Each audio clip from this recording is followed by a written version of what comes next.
욥기서 8장에서 두 번째 친구였던 빌닷이 등장해서 욥과 엘리바스가 먼저 나눈 대화에 대하여서 이제 빌닷이 끼어들어서 그의 이야기를 전개했습니다. 그의 이야기의 핵심이 무엇이었느냐? 이 8장의 내용을 간단하게 요약하면 욥을 향해서 이 빌닷이 한 첫 번째 충고는 악한 자들의 삶은 필연적으로 절망에 이를 수밖에 없다. 이렇게 말하고 욥에게 닥친 이 고난은 하나님의 심판에 따른 것이다. 이렇게 그가 말을 했습니다. 그리고 특별한 부분은 아주 지나치게 한 말은 욥의 자녀들이 죽은 것에 대해서 그들이 결국 죄 때문에 그런 큰 재난을 당하여 죽게 되었다라고 했던 말입니다. 이것은 나가도 상당히 나간 말이죠.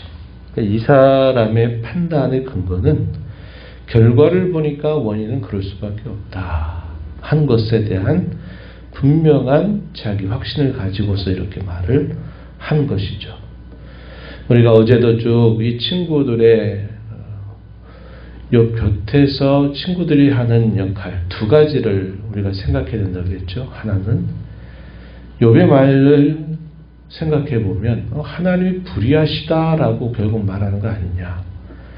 자기는 잘못한 게 없다고 말하고 그러니까 결국 욥은 하나님이 자기보다 더 불의하다고 말하는 꼴이 되니까 이 친구들은 하나님이 절대 그런 분이 아닌데 네가 어떻게 하나님 이런 분이라고 말할 수 있냐 이렇게 생각하면서 하나님의 의로우심 또 그 의로우심을 따라서 행하시는 인과응보에 대해서 절대적으로 옹호하게 되죠.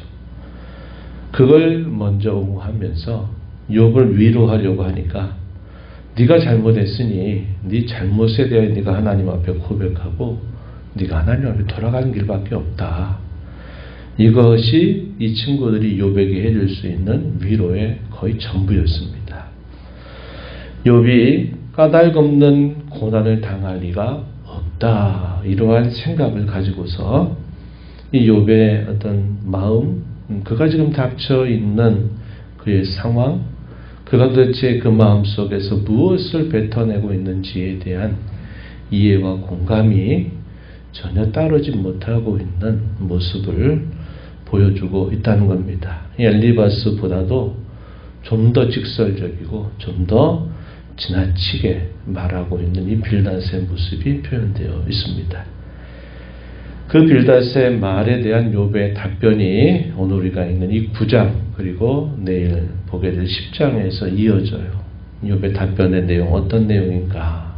먼저 욥은 빌닷이 하나님의 주권에 대해서 말하는 것에 대해서 자신도 분명히 그 사실을 나도 알고 있다는 겁니다. 나도 인정한다는 거예요.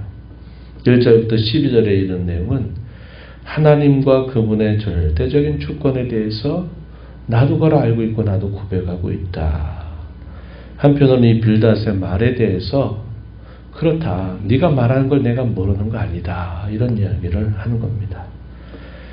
두 번째 이어지는 욥의 대화에서 계속 말하고자 하는 것은 친구들이 그렇게 접근하는 방법에 대해서 결코 인정할 수 없는 거죠.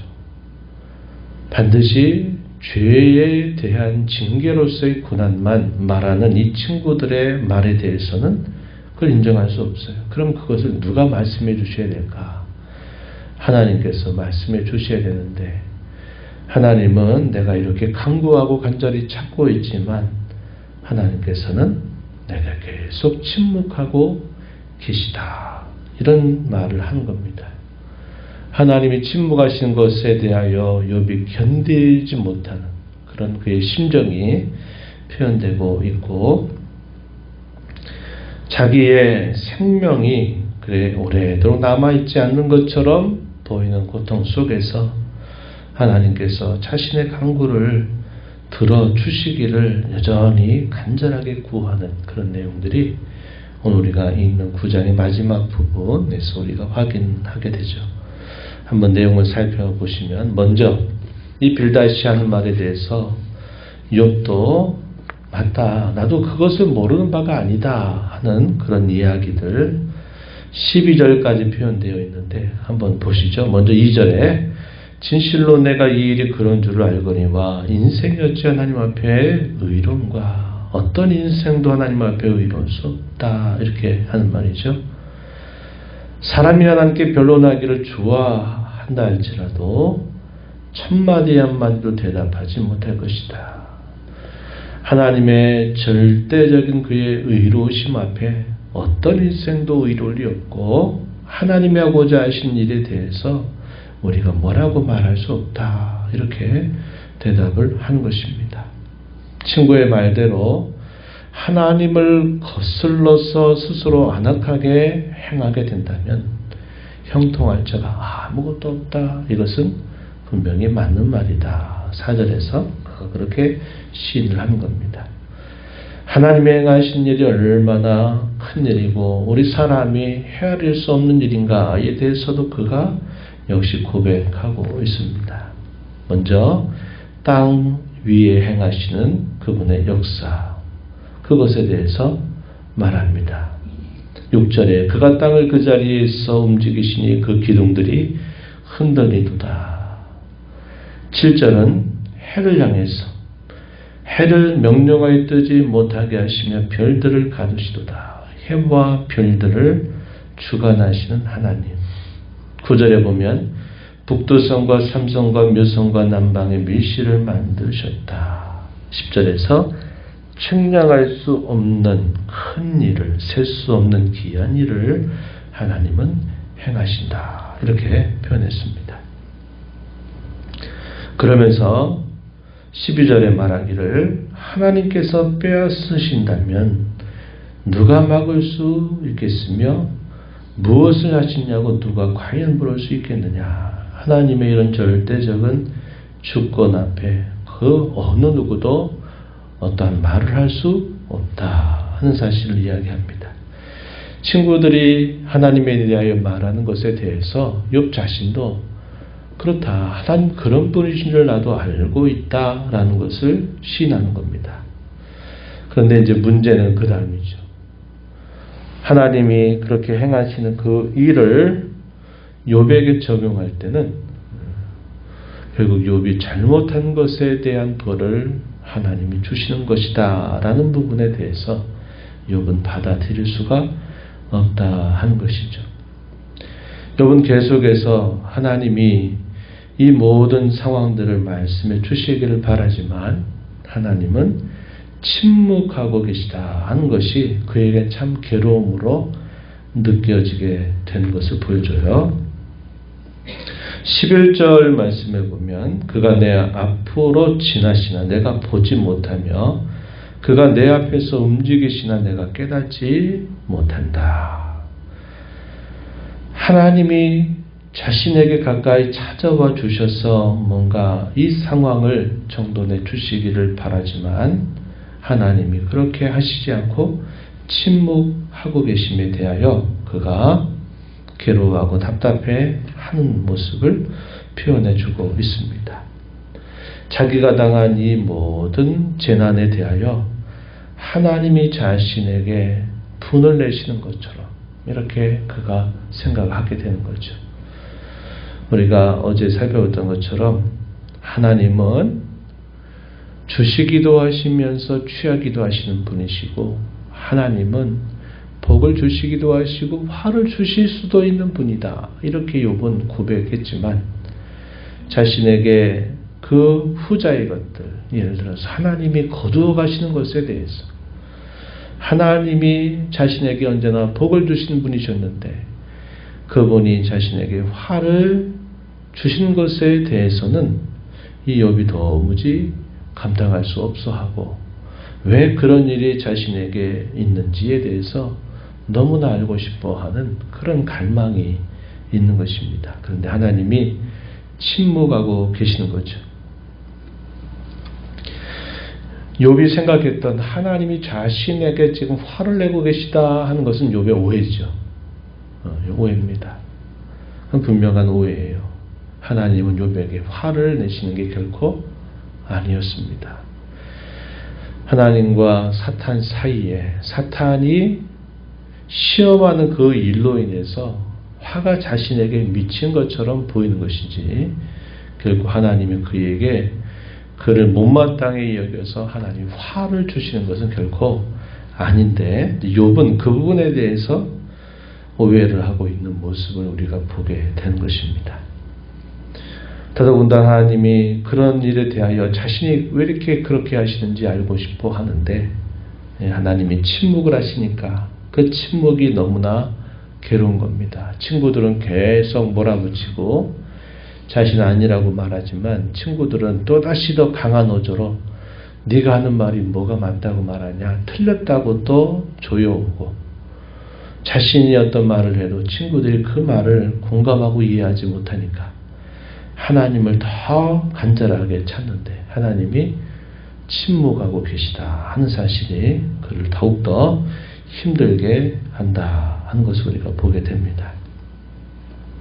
그러면서 그가 하는 말, 이제 자기에게 시간이 많지 않다 하는 것을 직감하듯이 또 이렇게 하나님께 말씀을 드려요. 25절로 한번 가서 보시기 바랍니다. 25절, 나의 날이 경주자보다 빨리 사라져 버리니 복을 볼 수 없구나. 그 지나가는 것이 빠른 배 같고 먹이에 날아내리는 독수리와도 같구나.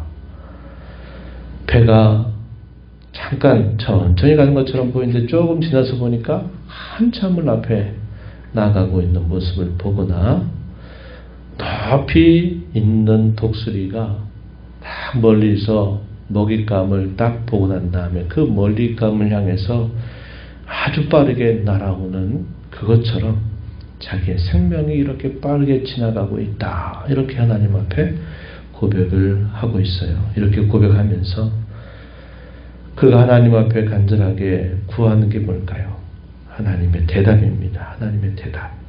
그런데 그렇지 못한 거죠. 32절 보면 하나님은 나처럼 사람이 아니신 줄 내가 그에게 대답할 수 없으며 함께 들어가 재판을 할 수도 없고 우리 사이에 손을 얹을 판결자도 없구나. 답답한 그의 심경을 하나님 앞에 토로하고 있는 것입니다. 34절에 보면 그의 간절한 바람 소개되어 있어요. 주께서 그의 막대기를 내게서 떠나게 하시고 그의 위험이 나를 두렵게 하지 아니하시기를 원하노라. 그가 하나님 앞에 간절하게 바라는 것은 바로 여기에 표현되고 있다는 것을 보게 됩니다. 그의 막대기를 거두어 주시기를, 그의 위험이 자신에게 두려움이 되지 않기를 간절하게 바라는 욥의 심경이 표현되어 있다는 거죠. 그러한 모든 일에 대해서 그는 알고 싶어 하는 겁니다. 듣고 싶어 하는 욥의 모습을 우리가 보게 됩니다. 시편의 많은 내용들을 우리가 떠올려 보면 다윗이라든지 많은 이 영감을 받은 이 시편의 기자들이 많은 고백을 그렇게 하죠. 하나님 언제까지입니까? 하나님 왜 지체하십니까? 하나님 빨리 오셔서 건져주십시오. 빨리 오셔서 구원해 주십시오. 라고 하는 간절한 기도를 하나님 앞에 올리게 됩니다. 그게 뭘 말할까요? 하나님의 침묵에 대해서 빨리 그 침묵을 깨시고 하나님 응답해 주시기를 바라는 그런 간구를 올리는 것이죠. 이것은 많은 믿음의 선배들이 자신들의 상황 속에서 오직 하나님만이 건져주시고 구원해 줄 수 있는 분이신데 하나님이 속히 오셔서 구원해 주시고 건져주시기를 바라는 그런 기도와 동일하게 맥을 같이 하고 있는 욥의 모습이다 하는 것을 보게 됩니다.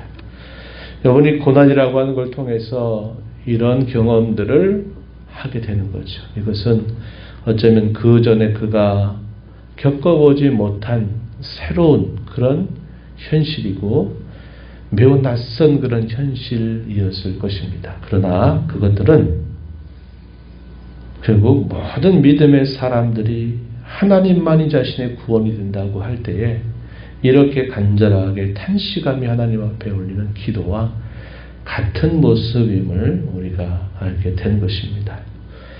하나님이 침묵하신다 하는 것에 대해서 우리도 많은 오해를 할 수 있어요. 하나님은 침묵하신다 하는 것이 무작정 시간을 무조건 뒤로 하고 무조건 아무 말씀 안 하시는 것이 아니라 그분의 때를 하나님께서 기다리고 계시다는 겁니다. 그리고 그분의 때가 될 때까지 하나님은 보이지 않게 여전히 하나님은 일하고 계시다 하는 사실을 우리는 주목할 수 있어야 돼요. 우리가 야고보서 5장 10절 11절 말씀에서 확인한 것처럼 욥은 견디고 인내하지만 그 결말을 선하게 이끌어 가시는 분은 하나님이시고 그런 과정에 이끌어 가시는 동안 하나님께서 욥에게 끊임없는 자비와 긍휼을 베풀어 주셨다는 것을 이 야고보서의 기록자는 우리에게 알려주고 있어요. 그래서 욥은 결과적으로 어떤 결말이 나기를 바라지만 그러나 하나님이 반드시 그 과정 가운데서 함께하고 역사하고 계시다 하는 사실을 그가 기억해야만 했다는 겁니다. 우리도 마찬가지입니다. 우리가 바라고 기대하는 어떤 일들이 결과적으로 이루어지기 전까지 하나님은 침묵하신다라고 우리가 오해할 수 있지만 하나님은 결코 가만히 아무것도 안 하고 지켜보시는 분이 아니심을 알아야 합니다. 하나님은 우리가 고난 당할 때 우리의 고난에 항상 동참하시면서 우리의 마음을 붙드시고 우리에게 그의 많은 긍휼과 자비를 계속적으로 덧입혀주고 계시다는 사실들을 우리는 기억해야 합니다. 그리고 마침내 때가 됐을 때 우리가 바라는 어떤 결과를 하나님 우리에게 보여주신다 하는 것을 우리가 기억하고 우린 계속 하나님이 그렇게 일하시도록 하나님을 찾고 구하고 의지하고 그 일의 결말이 날 때까지 끝까지 하나님을 신뢰하고 붙드는 자세를 가지고 살아가야 됨을 배우게 됩니다. 저와 여러분의 삶 속에서 이러한 교훈들을 늘 마음에 새기면서 하나님 섬겨가는 모두가 되기를 바랍니다. 하나님 아버지 감사합니다. 이 새벽에도 저희들을 깨워주셔서 아버지 앞에 나오게 하시며 또 친구들과 욥의 대화 속에서 친구들로부터 답을 얻을 수 없는 이 욥이 하나님을 향하여 간절하게 찾고 바라는 그의 마음을 저희가 함께 살펴보았습니다. 하나님이 침묵하시는 것에 대해서 참 견디지 못하고 괴로워하는 욥의 심정을 저희가 살펴보면서 저희 삶 속에 저희가 하나님 앞에 기도하여도 침묵하시는 것처럼 보이는 그런 일들 속에서 하나님을 오해하지 않게 하시고 여전히 우리의 모든 삶 속에 함께 하시고 우리의 고난과 어려움에 동참하시는 주님의 모습을 늘 보게 하시고 그 일의 결말이 끝나게 될 때까지 늘 인내하며 또 하나님을 신뢰하며 하나님의 때를 기다릴 줄 아는 저희들의 삶이 되도록 인도하여 주옵소서. 은혜의 보좌 앞에 나와서 아버지 은혜를 구하는 모든 심령들의 간구를 귀 기울여 주시고 응답해 주시기를 바라며 예수님 이름으로 기도하옵나이다. 아멘.